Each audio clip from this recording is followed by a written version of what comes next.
Fantasy Football Weekly is the longest-running fantasy show and podcast for good reason. We turn losses into wins and wins into championships. Listen and follow Fantasy Football Weekly on the iHeartRadio app or wherever you enjoy your favorite podcasts. This is Incredible Health with Dr. David Vitko.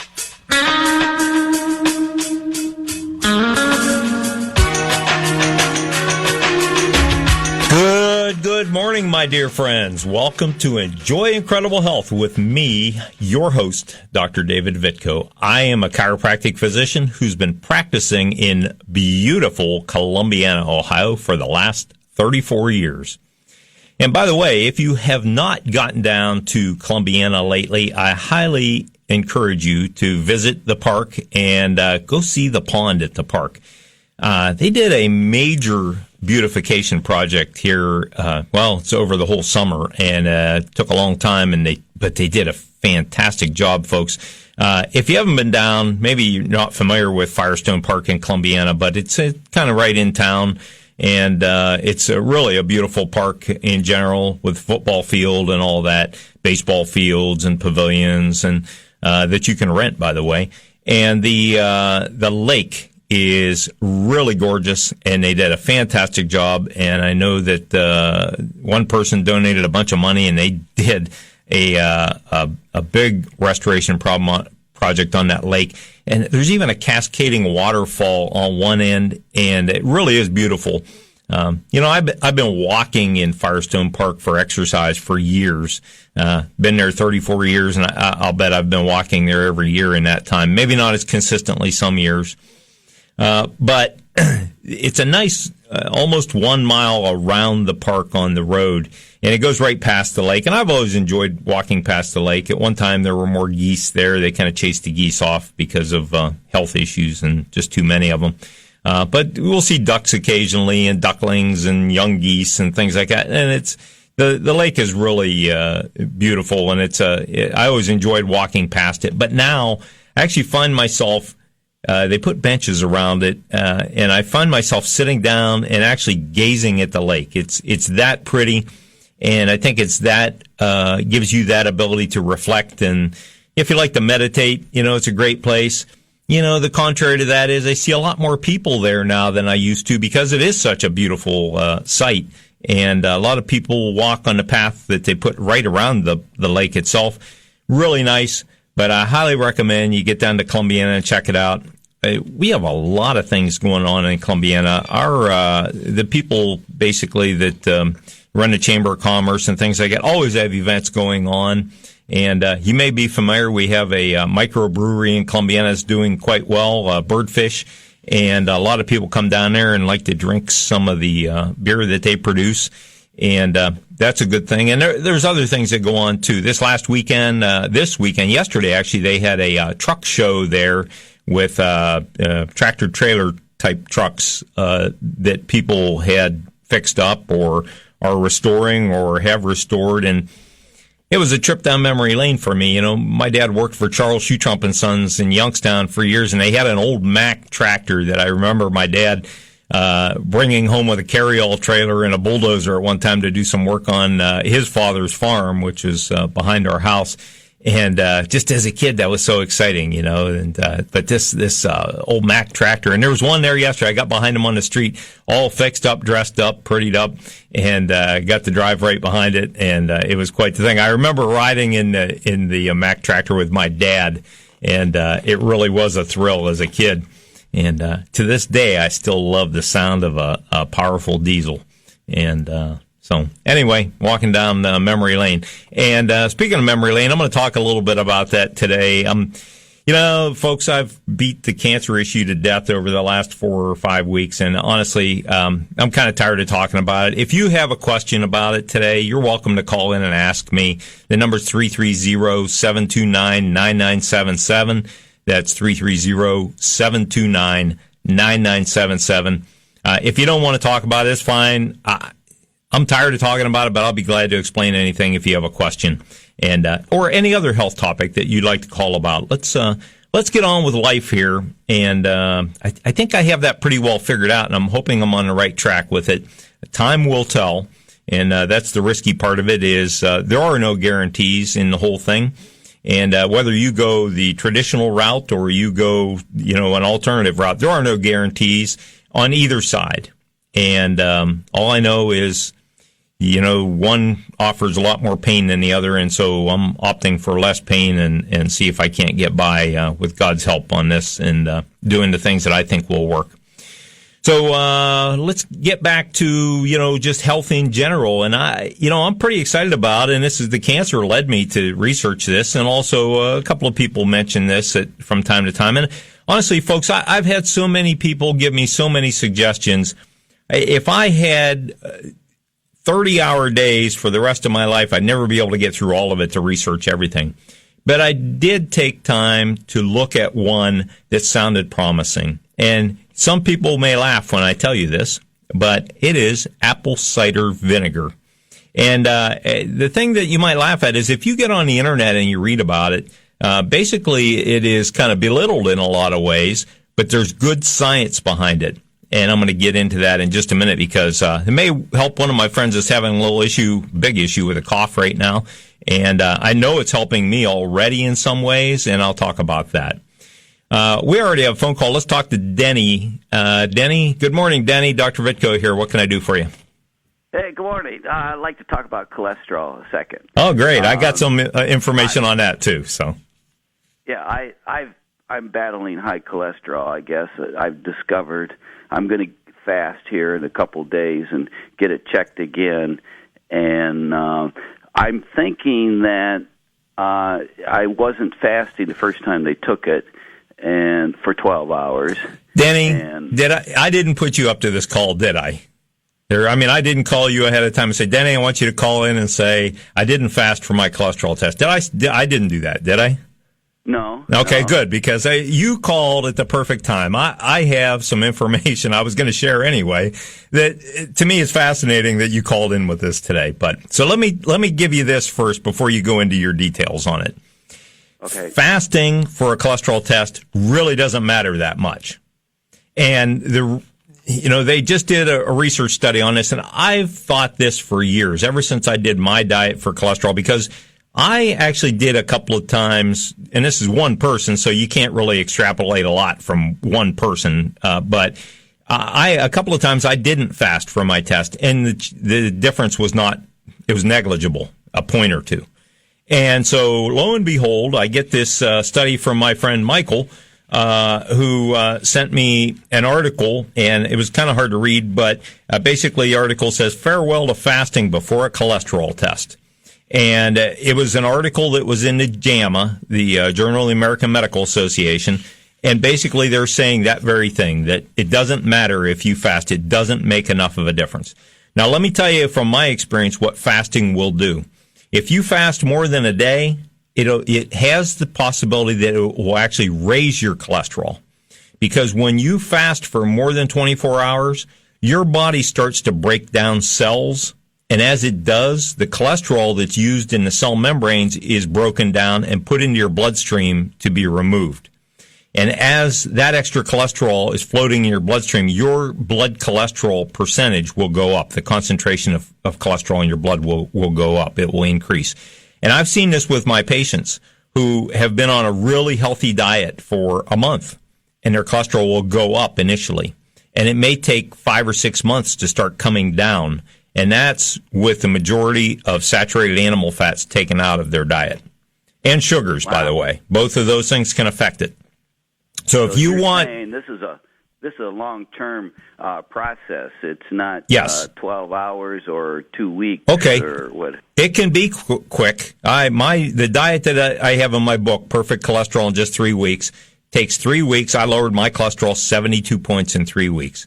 I actually had a patient lower his cholesterol 180 points in the first week. And so it can happen fast, but it's not the same for everybody. But the majority of people who take the saturated animal fats and sugar out of their diet will see significant decrease in overall cholesterol in just 2 to 3 weeks. It can happen quick, but you have to be serious about it. No dilly-dallying around. Right. I gave up milk and ice cream years ago. I put away the butter and margarine after I discovered the high cholesterol, and I won't give up my cheese. I won't give up my... Then you aren't going to get your cholesterol down. So, if you're not willing to do what it takes to pull the rug out from under cholesterol production in your liver, that's what saturated animal fat does. It is used in the liver to produce cholesterol in your body, and when your liver gets backed up over the years from having that stuff constantly going on in there and at a higher level, it takes time, and you have to pull the rug out from under it. You got to take, at least for a month, take all the saturated animal fat out of your diet and then get it tested and see what's happening with it. So I gotta run, Denny. Thanks for calling, buddy. Have a great day.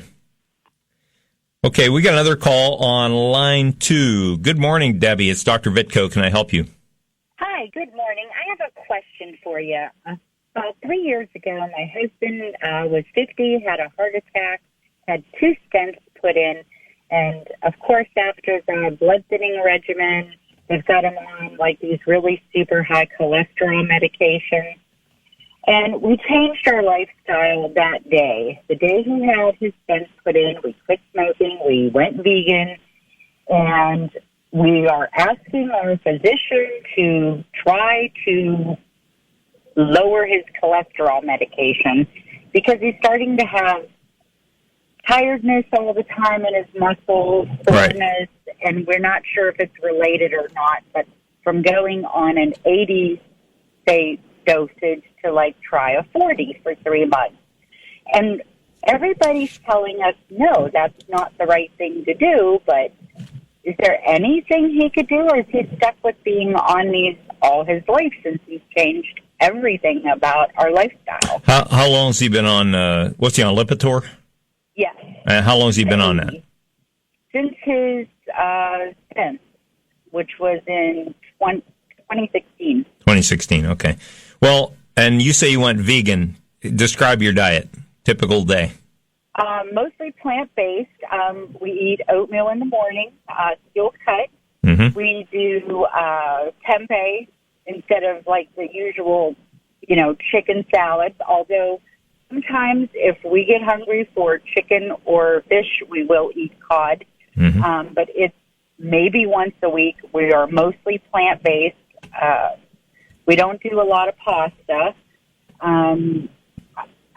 We're just it's mostly vegetables, basically. Okay. How about breads? How about things with sugar, sweets? No, we cut out sugar that day, which it was harder for me than it was for him. Yeah, some people have a hard time. Yeah, and we haven't done much salt since he was diagnosed with high blood pressure 8 years ago. Mm-hmm. So we've made lifestyle changes, and his numbers are great. We just don't know if it's because of the medication or the combination of the two. And because he's only 54 now, we want to try to see if we could lighten up the medication area. Yeah, I get that. And, I'm a chiropractor, and I wouldn't comment on changing anybody's medication on the air anyway without, seeing them. But he needs to, you need to consult with another doctor if your doctor is not willing to work with you. First of all, understand where your doctor is coming from. He doesn't believe that you'll stay with that diet and lifestyle. And because they see it all the time. People make changes, they feel better, they go back to their old ways, boom, they die of a heart attack. So you can understand where your doctor is coming from on that. I'm sure he's a caring doctor and all, but there are a lot of doctors out there that are more open-minded and they understand the situation is not as dire as you might think that, if we wean him off the medication for a while, he's not going to die this week. Cholesterol medication, if you really read the research, it's the effect it has is not that powerful, really. They estimate that 1,000 people have to take cholesterol medication daily in order for one person to get great benefit in stopping a heart attack. Now, I will tell you that a lot of people that get the stents think, well, I have stents, I'm okay now. Oh, those will clog up just as fast. So you need to be consistent with the diet, and then you need to search for a medical doctor who is willing to alter that medication. and put him on a path and monitor it. You know, if he was taken off the medication or decreased, I'd recommend that if you find a doctor that's willing to take you off it for a while. If he's been on a good diet for a couple of years, odds are his cholesterol is naturally low. I'd be interested to see what it is with Lipitor involved too, because I don't take any medication, and my cholesterol, my triglycerides are 73. Mm-hmm. My Excellent. HDL is 47. Mm-hmm. My LDL is 47, the lousy cholesterol. Perfect. And my good cholesterol is 101. Oh, wow. See, now here's the thing, too. Like with my wife's cholesterol, total cholesterol is a little bit high, but her good cholesterol is really high. And so, like, our family doctor, who I consult with this kind of stuff all the time, he said, man, I wouldn't worry about her on that, even though she has a family history of some heart disease and stroke, but she eats a mostly vegan diet, not totally. I mean, she gets off, will eat things from time to time, a little bit of chicken here and there, stuff like that. Right. But mostly vegan, and a lot of plant-based stuff. And all her numbers are good. Her triglycerides are low. Triglycerides are equally as important as cholesterol. But if your good cholesterol is high and your total cholesterol is a little bit high, odds are you're okay. I mean, because the good cholesterol, HDL is actually the cholesterol that takes cholesterol back to your liver to get rid of from your body.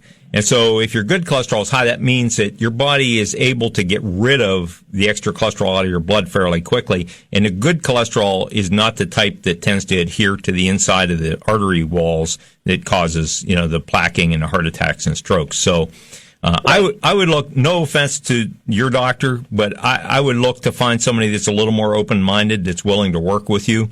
Now, understand that right now, the insurance companies, and you're not in this, but Medicare are trying to dictate terms to doctors that these patients have to follow these protocols. And if they don't, the doctors can get penalized in the future, pay-wise. And so these guys they all have their backs against the wall, too. And I feel bad for doctors this day and age. It's a lot tougher to practice. But there's a lot of guys out there that are open-minded that will still work with you on that. And Okay, and I have one final question for you. Do you have any thoughts on what they call French grapeseed extract? Yeah, well, grapeseed extract's great, and everything, all these things that, you hear that are medicinal for various purposes. Even grapeseed extract was something that, when I was searching information on cancer that came up. And nothing is going to make the whole difference for you. Every fruit, every vegetable, a lot of seeds, all these things have great value in our diet, but they're not individually medicinal. You need to make sure you vary the fruits and vegetables that you eat, and that is the primary thing that is the driving force in your diet. And when you do that, your body can create overall health. There is no magic bullet that is going to change the whole picture. And where do we get your book? My book you can find online, or you can get one at my office if you're local. Online, Perfect Cholesterol in Just 3 Weeks Without Drugs. And I talk about a lot of this stuff in there about managing your cholesterol and, not worrying about if you have good HDL and things like that. So I'm so happy I stumbled across you this morning. Just this morning. You're a new listener. Brand new listener, first time. Well, that's fantastic. Thanks for tuning in, and I love helping people, and hopefully that'll help you out some. And I wish you and your husband the best. Keep up the good work, and never stop reading and learning, because Absolutely. Just be careful what you read. The internet is full of a lot of bad stuff. So absolutely. Yeah. Thank you so much. Hey, you're welcome. Have a great day. Bye-bye. You too. Bye. All right, so I want to talk about this apple cider vinegar thing, because, after I just got done telling this lady there's no magic bullets. There really aren't any magic bullets, but apple cider vinegar is something that has not only a folklore behind it. So it's a lot like saying that, strawberries helps cure cancer, or, carrots make your eyes better. All these things that have become folklore, basically, over the centuries, and they started out with a tiny bit of scientific basis to them, and all of a sudden it's like the magic cure for everything. or even for one specific thing. And there really are no magic cures, folks. It's your body is such a complex, a myriad of cellular interactions and chemical interactions, and what you do, everything you do has either a positive or negative effect on that overall picture. So it's not like you can, well, let's take apple cider vinegar, for instance. So it is the basis of how apple cider vinegar can help is the acetic acid in it. So the acetic acid, and there's a lot of nutrients in apple cider vinegar.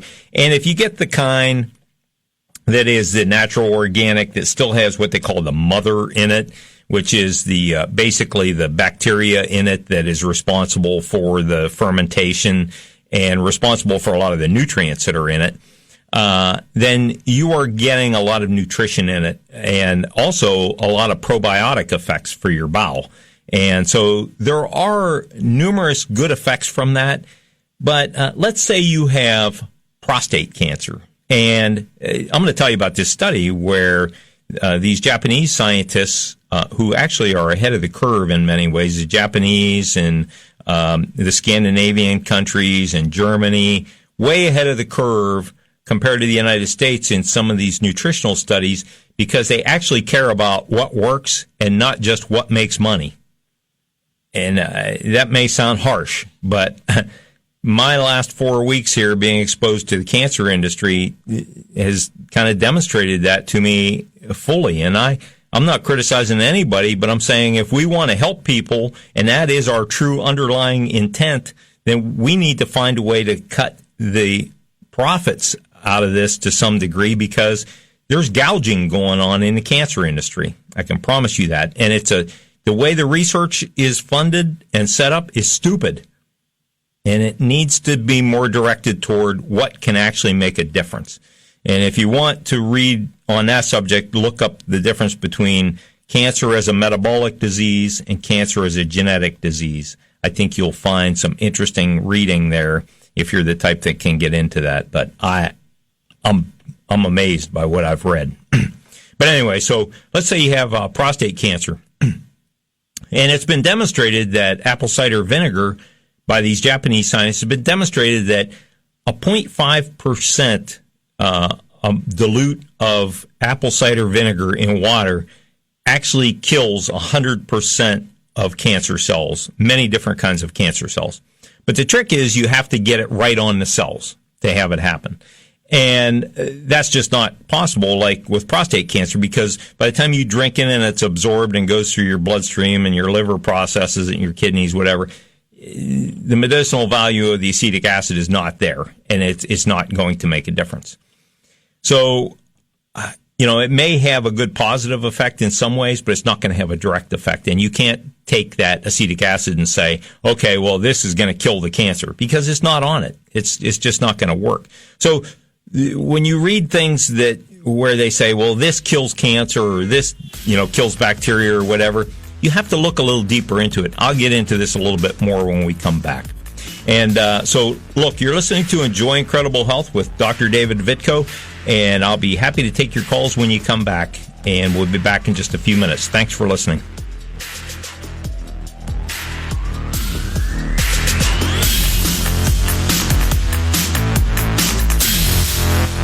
Nicholas Incorporated. Welcome back to Incredible Health with Dr. David Vitko.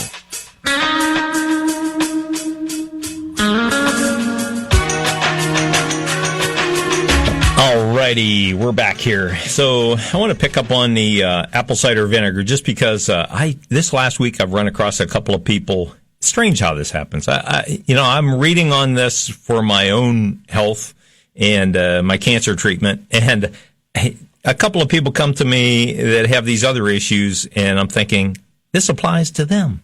So God works in strange ways sometimes, in mysterious ways, I should say, and so I'm paying attention to that. And so this apple cider vinegar is proven to kill various types of cancer cells.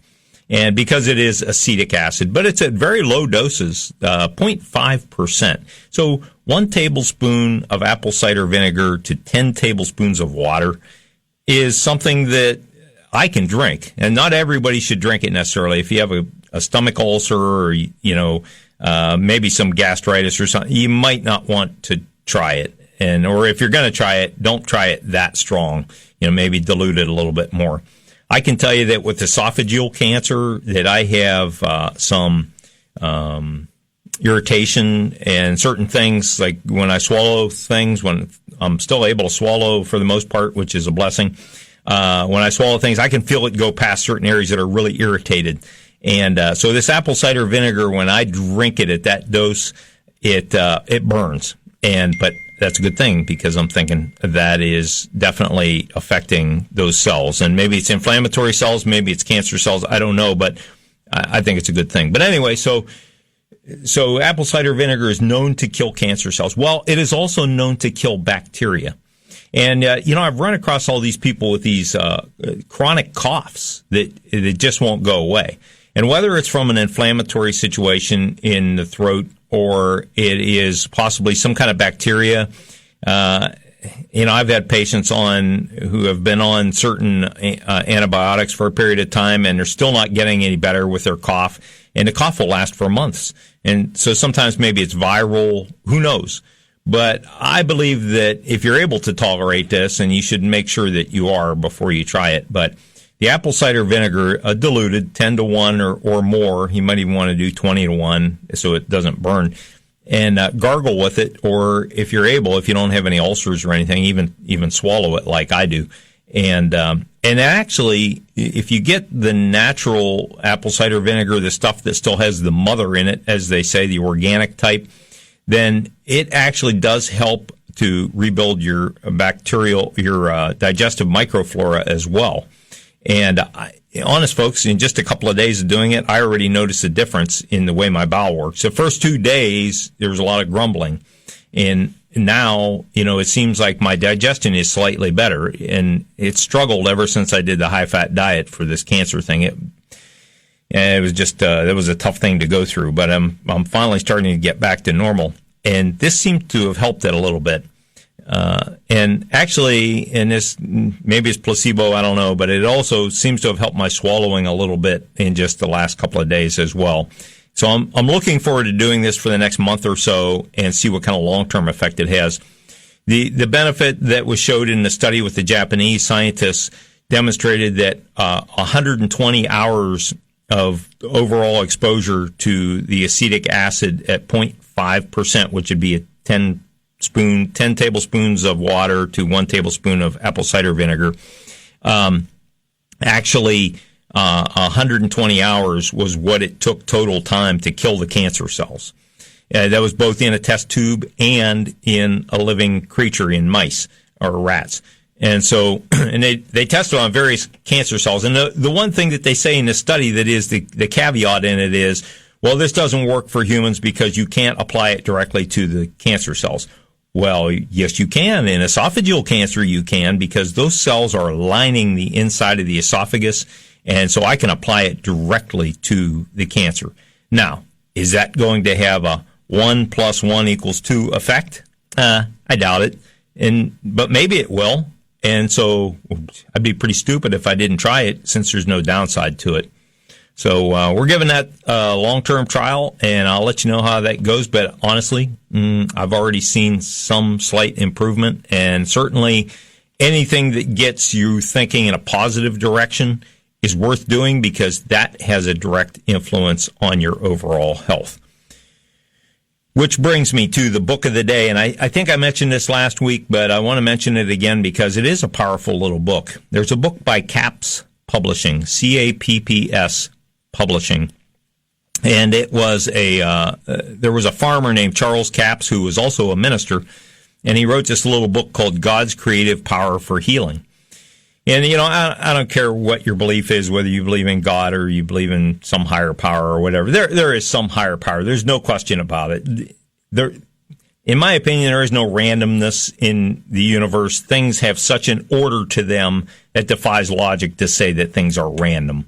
And so there is some higher power. I choose to believe in God. Some people do, some people don't. But so this little book, though, talks about how having positive thoughts are not enough, that you need to speak things out loud. You need to say things out loud that you want. And he talks about healing, and he talks about, saying that you expect this healing to happen because it is promised. And if you're a Christian, you know that it's promised in the Bible, and I'm sure it's promised in other texts of, that talk about God.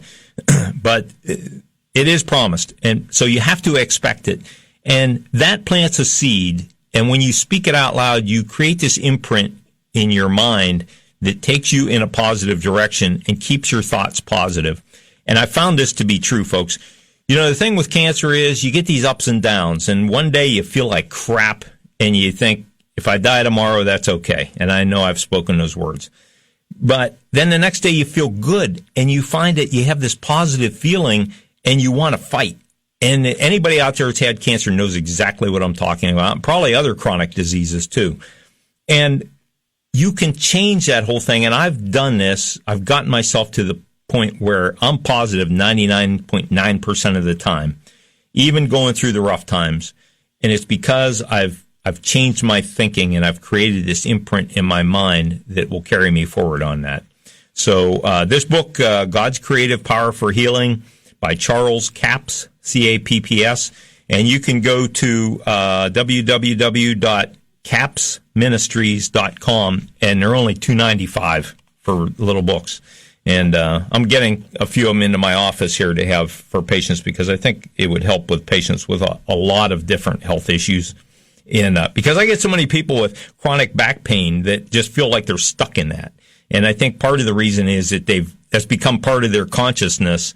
And you're never going to get anywhere like that. You need to see a way out of it. If you can't see a way out of it, you're never going to get past that. And that's one of the problems I saw with meeting with these oncologists. They all have this dire view of the future because they've seen it time after time, and it's become a part of their consciousness. And then, no offense to them, they're brilliant people, but we need more positive thought and to keep people thinking that things are going to get better because they can, and we can actually influence that in a lot of ways with all types of diseases. You can influence where your disease goes because that thought pattern influences your immune system. They've done studies on this, and they've demonstrated that when you get into these doldrums where you're just thinking negatively, your immune system gets suppressed. It's one works with the other. You've got to get yourself thinking positively. All right, so I got another phone call. Let's take a phone call right here. Good morning. This is Dr. Vitko. Can I help you? Good morning, Doc. You're talking a lot about cider and acetic acid. There's a kind of acetic acid you got to be very careful with now. White acetic acid is almost an industrial component. Well, that's white vinegar you're talking about. Yes. I've used wine vinegar and cider vinegar successfully making salads since I was in high school, and it really helps. You can tell immediately you feel better. Right. That's why I specifically said apple cider vinegar, and I didn't mention white vinegar. So, yeah, white vinegar. There's some bad effects with the other stuff. Oh, you got to beware. White vinegar is great for cleaning. It's really good for cleaning your coffee maker out. So, yeah. So, or your windows, with a little Dawn. Yeah, exactly. Anyhow, but here's the other thing, Doc, I wanted to talk to you about. There is a proposed cure for cancer called anti-neoplastic therapy developed by a biochemist and an MD from the University of Prague. This is Scrappy.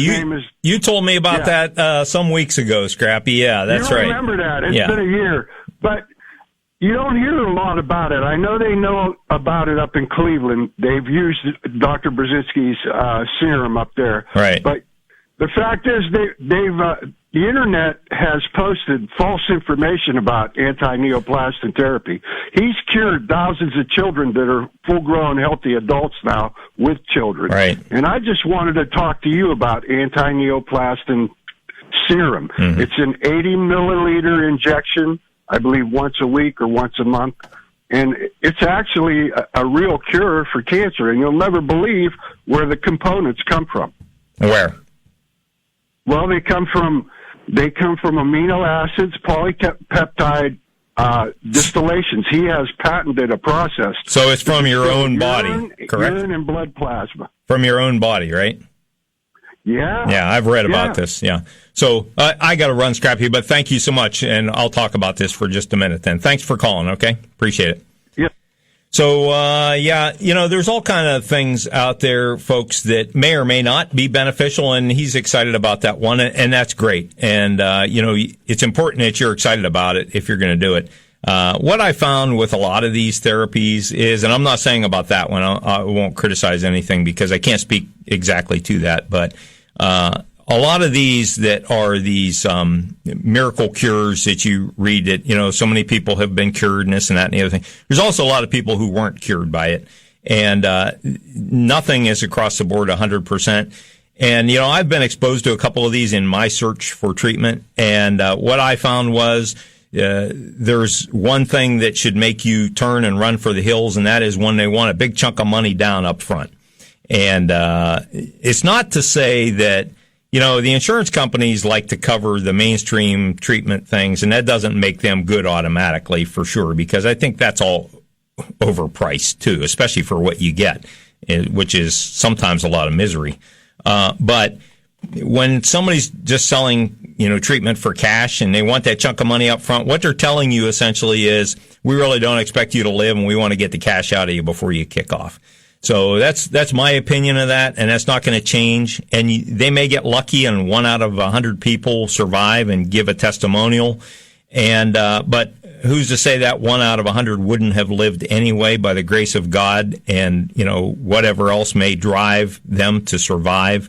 Because we all know people who didn't get treated and survived, or their cancer totally went into remission or totally disappeared. Nothing surprises me, folks. The human body is the most amazing healing apparatus on the face of the earth, far more powerful than any medical doctor.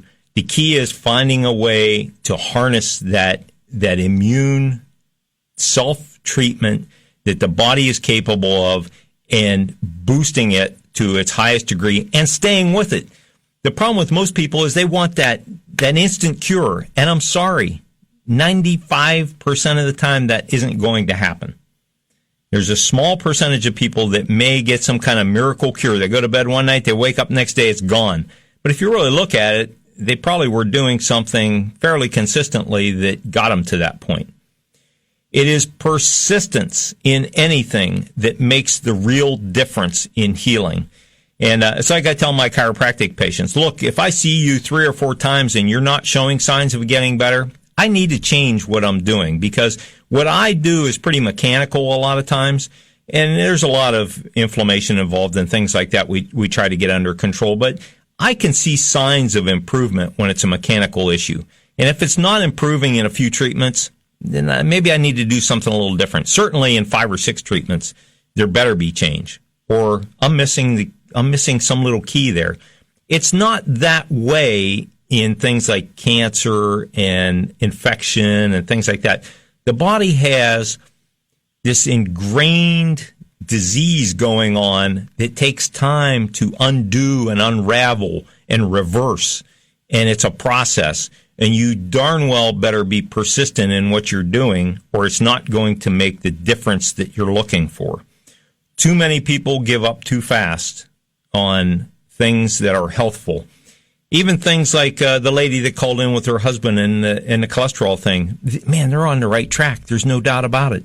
They're headed in the right direction. If they went off the wagon tomorrow and went, high fat diet, I promise you that cholesterol is going to go back up for them. There are certain things we know that will happen when you change course. So when you're headed in the right direction, much like I was when I found out I had cancer, I had a great diet. My weight was good. I didn't smoke. I rarely ever drank a cold beer, which a couple on the weekend maybe. I was not the kind of guy that was going to get cancer, but it happened. But the reason probably that it had not spread already at that point which is the most common scenario, is that I was so healthy and my immune system, even though it might have been weakened a little bit to allow that cancer to form, it was still strong enough to keep it contained. So, there are a lot of mysteries we don't really understand about the body, but I can tell you that there are certain things we know for sure. We need lots of fruits and vegetables in our diet. Those things help us to stay healthy. We do need some fats. I mean, fats should be part of our diet, but they should be healthy fats. And we should limit the animal fats because we know that raises total cholesterol and it raises bad cholesterol. There's no getting around that. I see that time after time with patients. And I'll read arguments online, positive and negative. The funny thing is you look online and the people that do the high-fat diets, rarely will they ever talk about their blood work. Either they didn't get it done or they know that their cholesterol is high, and then they rationalize that by saying, yeah, but we probably need a little bit higher cholesterol. Cholesterol can be a problem in the body, and we know that for a fact. Inflammation is the biggest problem. You're listening to Enjoy Incredible Health. This is Dr. David Vitko. We'll be back in just a couple of minutes to finish up. Thanks for listening, folks.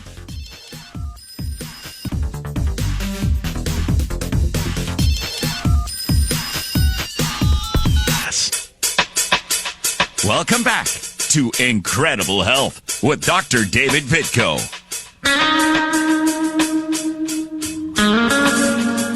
Alrighty. In the 2 minutes and 49 seconds or so that I have left, I want to talk just for a minute about something personal. I've told you before, folks, how amazing my wife's family is.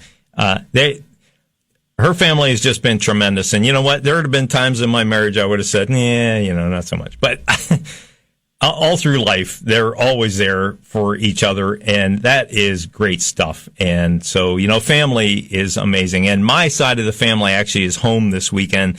My brother's in with his wife from Minnesota. My other brother's coming from Medina today. He's a chiropractor, actually, the one in Medina, with his daughter, and who, we all dearly love all of them. And my sister has lived in Columbiana longer than me. And, it's funny when you don't get together with your family all the time. Like my wife's side of the family, we're together often, and I love all of them dearly. And but my family, my two brothers and my sister, well, we don't get together all that often. And I found out the other night we're sitting around the fire talking, and it's been 7 years since my oldest brother was home, and it seems like yesterday. Honest, time flies, and many things have happened in that 7 years. And we're sitting around the fire and talking. I couldn't help but think how. It almost seems like yesterday that we were talking. It seems like every day we're together because the conversation really doesn't change all that much. And I think that really belies the closeness that we have, even though we're all kind of far apart and we don't get together that often. And I just want to let you guys know, Paul and Andy and Karen, I love you guys all, and certainly your spouses. And it's just so great to get together. And folks, family is the most important thing, and helping other people is, I think, that one of the most important things we can do in this life, because what else is there? In my life, I've looked at it and I've often thought, well, the couple most important things I think are family, work, and helping other people. And I'm blessed in that my work is helping other people. And so it's not hard for me to separate those things. You can find that in any kind of work, really, that you're able to reach out and help other people. And it's a great feeling. It's what I love the most in life. And spending time with family, even if you don't, especially if you don't get to see each other very often, is tremendous. And it's just a great feeling. And so happy to have you guys home. And I'll tell you, folks, it helps me get through what I'm going through, and gives me a positive outlook. And so many people are not close to their family. Don't do it. You have somebody you're estranged to and you're not talking to them, or make up, get together. Life is short. You never know what it brings. Try to do something good for somebody else today. It'll make you feel good deep down inside. This is Dr. David Vitko. You're listening to Enjoy Incredible Health, and I'll talk to you next week at 9 a.m. on Sunday. Thanks, folks.